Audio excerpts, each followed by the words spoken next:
वाहिगुरु जी का खालसा वाहिगुरु जी की फतेह। दरअसल कभी कभी गुस्से के कारण बड़े बड़े काम ऐसे हो जाया करते हैं कि जो काफ़ी नुकसान जान माल तक का हो जाता है। और जब हमारा क्रोध और गुस्सा शांत होता है तो बड़ा पछतावा होता है। कहने को तो बताया जाता है कि क्रोध में 100 हाथियों का बल है, और जिसने अपने क्रोध में काबू पा लिया वो बड़ा सूरवीर और बड़ा बलशाली है। गुरु ग्रंथ साहिब जी महाराज ने क्रोध के बारे में बहुत कुछ है। एक शब्द है, आज उसकी व्याख्या करनी है। फरीद जी का है श्लोक। फरीदा बुरेदा भला करो, गुस्सा मन ना हटाए, देही रोग न लगे, पल्ले सब कुछ पाए। फरीद जी कह रहे हैं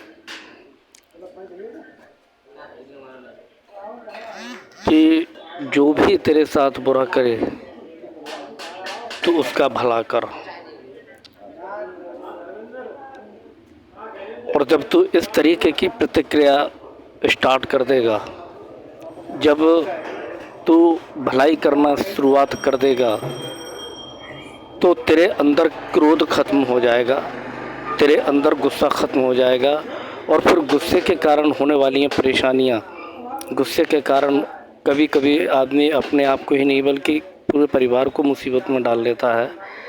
तो इन परेशानियों से बच के तेरे पल्ले सब कुछ पड़ जाना है।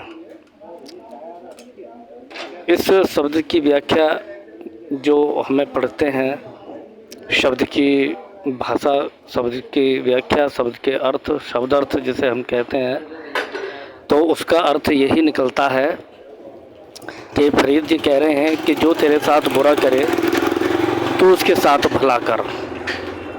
इस तरीके से तेरे अंदर क्रोध पैदा नहीं होगा, गुस्सा पैदा नहीं होगा, और गुस्से के कारण होने वाली परेशानियों से तू बचा रहेगा और तेरे पल्ले सब कुछ पड़ जाएगा, मन भी तेरा शांत रहेगा।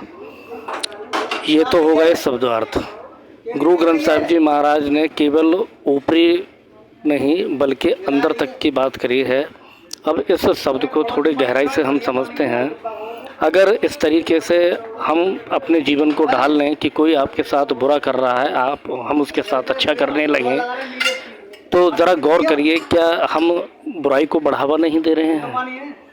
और जो हमारे साथ बुरा करेगा ऑटोमेटिकली हम उसके साथ भला नहीं कर पाएंगे, क्योंकि उस बंदे के प्रति हमारी जो भावना है वो बड़ी घृणित हो जाएंगी।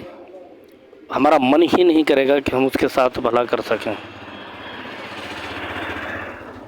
तो इस शब्द का अर्थ अगर हम इस करके समझते हैं तो जाहिर सी बात है कि बढ़ावा दे रहे हैं बुराई को। मान लो कि किसी ने गाली दी, गलौज दी, बहन बेटी को छेड़ दिया, हम उसके साथ भी भला कर रहे हैं, तो वो आज उसके हौसले इतने हुए, कल को किसी और को पकड़ेगा, और फिर आपकी अंतरात्मा उसके साथ भला करने को कैसे गवारा कर लेंगे? कोई मतलब ही नहीं है। तो हमें इस शब्द को थोड़ा गहराई से समझना पड़ेगा। शब्द की गहराई ये है कि गुरु साहिब ने बाहरली नहीं बल्कि आंतरिक बात की है। इस शब्द का अर्थ ये नहीं जो अभी बताया है, इस शब्द का अर्थ ये है, थोड़ा हम गहराई में जाते हैं, कि फरीद जी कह रहे हैं कि तेरे अंदर जो बुराइयां हैं, फरीदा बुरेदा भला कर, तू उनको भलाई में तब्दील कर ले। जब तेरे मन में जो बुराइयां हैं, तेरे अंदर जो बुराइयां हैं, तू उनको भलाई में तब्दील कर देगा तो तुझे क्रोध और गुस्सा नहीं आएगा, तू सबका भला ही करेगा, और इस तरीके से फिर भला होगा। तेरी मनोदशा ऐसी हो जाएगी कि अपने अंदर की जब बुराइयां खत्म हो जाएंगी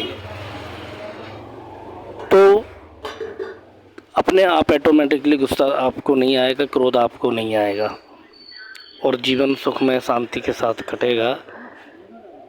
इस शब्द का अर्थ ये नहीं कि कोई तुम्हारे साथ झगड़ा कर रहा है, कोई लूटपाट कर रहा है, कोई चोरी कर रहा है, कोई बहन बेटी को छेड़ रहा है तो हम उसका भला कर लें। अपने अंदर की भलाई के विषय में ये कहा गया है कि फरीदा तेरे अंदर जो बुराइयां हैं तो उनको भलाई में तब्दील कर ले, फिर जीवन बड़ा सुखमय हो जाएगा। तो गुरु प्यारियो, वाहिगुरु जी का खालसा, वाहिगुरु जी की फतेह।